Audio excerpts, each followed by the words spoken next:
So much of the talk I've seen from Falcons fans and some of their media is just that if Kirk Cousins did what he did against the Buccaneers, imagine what Penix is going to do against the Buccaneers. Just because Kirk Cousins did it does not mean Michael Penix is going to do it. If Michael Penix Jr. throws for over 500 yards, at least 4 touchdowns, and beats the Buccaneers, I will personally go to the team store at Mercedes-Benz, buy a Falcons shirt or hat, whatever, and wear it on Monday during my game recap. And they win the NFC South.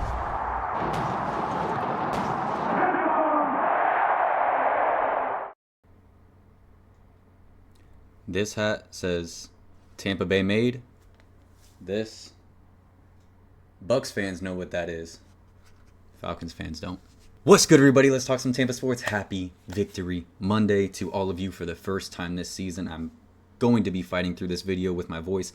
Obviously, if you paid any attention to my channel, I was in the swamp for USF's upset. Go Bulls. And then immediately drove from there to Atlanta. Got to Atlanta at 2 a.m. Slept in the hotel. Woke up. Went to the Bucs game. That goes down to the last second field goal as well. So both games just come down to field goals at the end. Bucs win. Drive back home to Tampa. Get home at 1 a.m. Wake up at 6 a.m. for work. Just got off of work. Now I'm here in front of you guys. If you're about it, you're about it. I'm about it. It is Victory Monday. I can't be stopped. Like I put in the intro, there was a lot of this all week long from Falcons fans. All in my mentions, all in my comments. Even at the game. Let me tell you guys, I guess I can give you a little bit of a unique perspective from every other Bucs creator because I was there in the stands as a fan. I've now been to every NFC South stadium. Atlanta fans hate us the most. And it's not close. From my experience. And it's not close. I went to Carolina and it's like they didn't even see me. They didn't even acknowledge that I was a Bucs fan. I was just here having a good time. I'd start talking trash and no one would say anything back. Usually I liked the fun banter. New Orleans, there was fun banter. We would go back and forth, laugh about it. When they would do something good, they'd throw something at me. When the Bucs do something good, I throw something back at them. It was fun. But in Atlanta, they were getting upset and having attitudes, and you could tell they were standoffish. They don't mess with us Bucs fans. I learned that on Sunday pretty quickly. But all that talking was surrounding Falcons quarterback and Michael Penix Jr., who honestly had a pretty good game. But their message was, if Kirk Cousins did what he did to the Bucs defense, imagine what Michael Penix is going to do. And I tried to tell him, even if you think Michael Penix is better than Kirk Cousins, that's still not how it works. You guys have a new quarterback. We have new players on defense. Just because something happened the year before does not mean it's going to happen the next year. This is the NFL, please. Like I said, Penix had a pretty good game, though. 27 for 42, 298, almost 300 yards, 1 touchdown, no picks, didn't make any mistakes there, and he ends up having a pretty good game. Unfortunately, he had 0 run game to go with it, so let's go ahead and open up with Bucs defense versus Falcons offense. Obviously, things were not pretty at first. That first drive of the game where Bijan just takes it all the way on that pass out to the flat. Dennis wasn't the greatest attempt at stopping Bijan Robinson, we'll call it that. Big Dennis fan here, and I still do have full belief that he'll get up to a level that we need. And it's a tough matchup, a near impossible matchup with Bijan Robinson out in space. And trying to do that one-on-one in the flat is a very difficult task for any NFL linebacker, let alone a guy who was making his first full, start to finish, actual NFL start. He had some playing time last year, but remember, he was mixing in with KJ Britt based on the situation and things like that. This was his first, from start to finish, being a starter. I think in his rookie year, he may have had 1 game like that due to injury, but to open up the year coming off of injury himself and having Bijan Robinson as his matchup, it's a tough ask. And it was a very up and down game for Servassier Dennis. But I do expect him to bounce back. Young guy at the end of the day. late round pick at the end of the day, inexperienced at the end of the day, coming off an injury at the end of the day, like against Bijan, it's going to happen. And early, that was not pretty. On the way to work this morning, though, I was listening to Pewter Report's like post-game reaction show, whatever you want to call it. And there was a bunch of super chats coming in, and they were like negative. And I'm just like, what's going on here? Are we experiencing the same thing? Like, if you take half a second to think about it for a moment, like, you don't have a Pro Bowler in Chris Godwin. You don't have an All-Pro in Tristan Wirfs. You have a complete makeshift offensive line. We'll get to that. Josh Grizzard's first ever regular season game calling plays. A top 3 cornerback out. A depth safety out. What else am I missing? On the road, in the division, in week 1. Jalen McMillan's out. Am I missing anything? I'm just sitting there like, how are people unhappy? Like, that's a division win in the NFL. Like, no matter how it comes, ugly, pretty, you take those every single time. Once it got to that final drive and EGBUKA scored his second touchdown, I'm like, the Falcons need to win this game. The odds were against the Bucs. Yes, they were 1-point favorites, but when you look at injuries, situation, I'm going to hope and pray that this is the most injured the Bucs are going to be this season. Doesn't look like we had any major injuries this game. Wirfs should be coming back soon. Chris Godwin after that. Josh Grizzard's only going to get more experience and only going to get better throughout the season. Like, that was the game for Atlanta to take from the Bucs. And the Bucs go into Atlanta in week 1 against the team that's going to be their toughest competition in the South. They get a win. We can critique. We can critique for sure. But negativity, can we enjoy it for a day? Maybe we can do the critiquing on Tuesdays and Wednesdays or something like that. Come on, man. It's Victory Monday. All right, pulling up the rushing stats here because if you watched my channel before the game, you would have known this. You would have expected this. And I'm happy that I set you guys up for that. A lot of media outlets was all Hassan Reddick is going up against a third-string right tackle. He has to dominate. He's going to go absolutely crazy. 3 sacks and is going to have this coming out party. I said multiple times in my episode of the Ops and in my preview, Caleb McGarry, the guy they lost for the season, was a premier run-stopping tackle. He was very average when it comes to pass blocking. So when he goes down, the Falcons' biggest hit on offense is going to be to their run game, not to their pass blocking. Yes, should Hassan Reddick have a good game against the third string? Yes, and he did have a good game. That tackle got a lot of help. Expected. Everyone expected him to get a bunch of help, but I tried to say, don't expect this like insane game from Hassan Reddick. He's going to have a good game. It's a third string right tackle. But the Falcons' biggest hit was 100% because of who they lost and what his specialty is, his forte, run blocking. Look at these numbers. 12 for 14 for Bijan Robinson. 10 for 24 from Tyler Algier. Bijan with only 2 yards per carry. Tyler Algier only 2.4 yards per carry. Absolutely just shut it down. Shut it down. I said that's where the advantage was going to be. And it was where the advantage was. Michael Penix had a good game, but he had zero help in the run game. And that allowed the Bucs to hold the Falcons to only 20 points, despite Falcons fans saying before the game that it would be unacceptable if they didn't reach 30 points against this Bucs defense.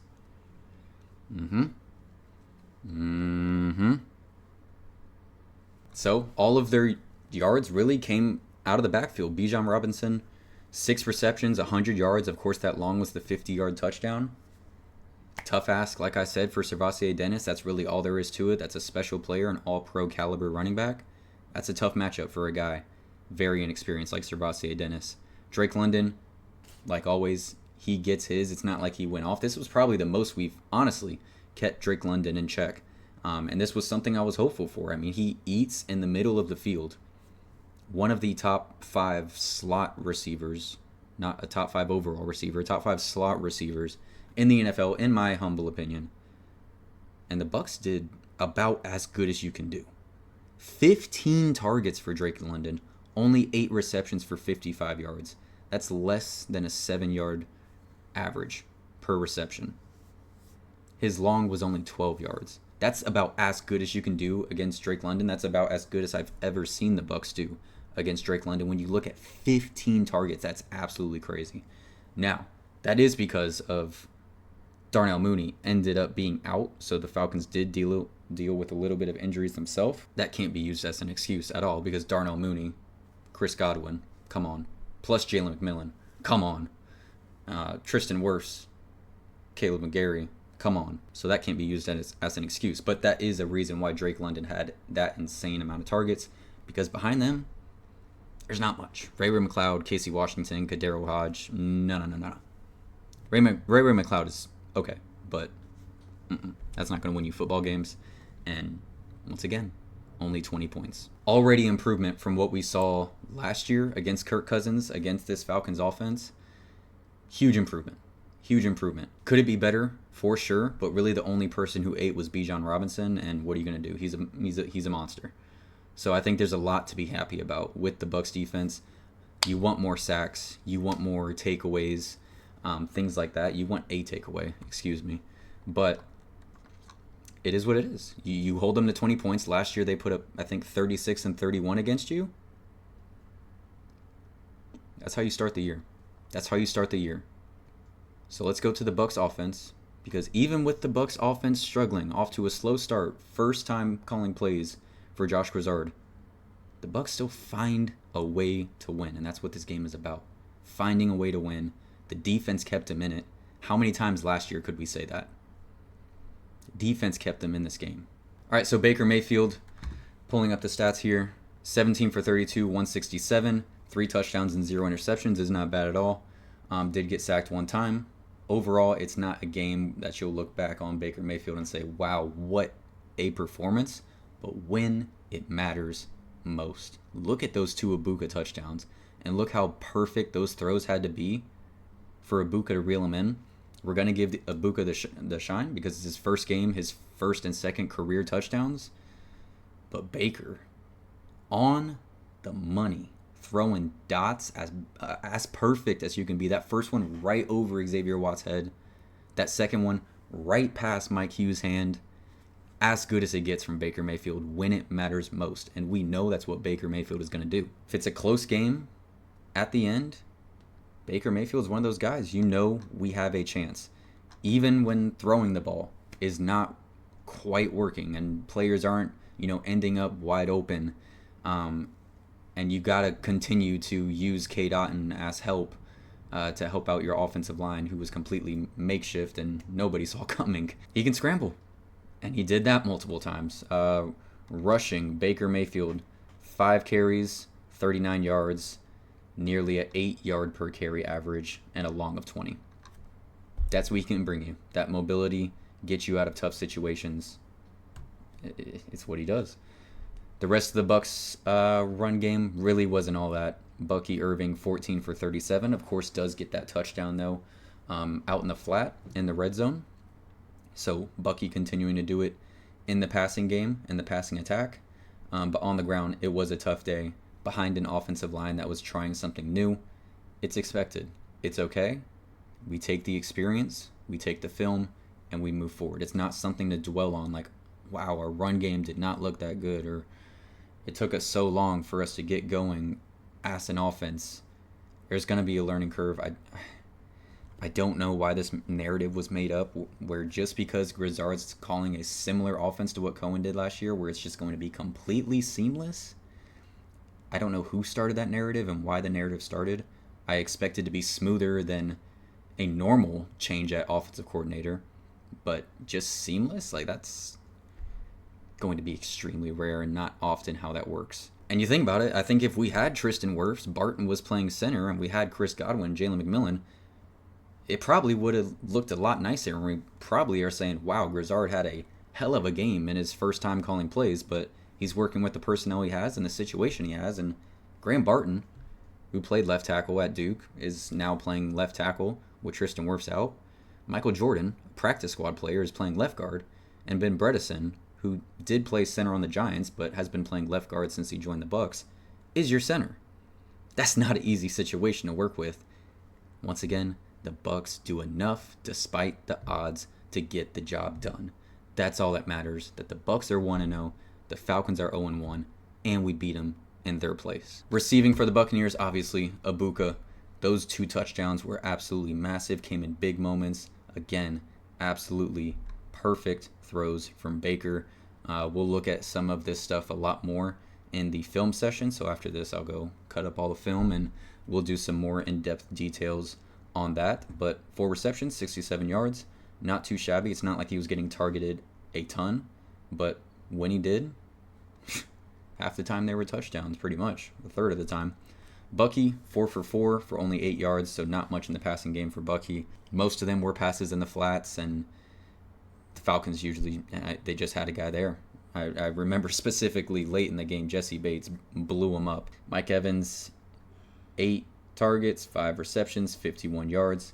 Not a bad game. Definitely was more of a decoy in this game, and once again, we'll see this in the film room or the film session that we do here shortly. So on that final EGBUKA touchdown, look at Mike Evans and look at Jesse Bates. I'll leave it at that.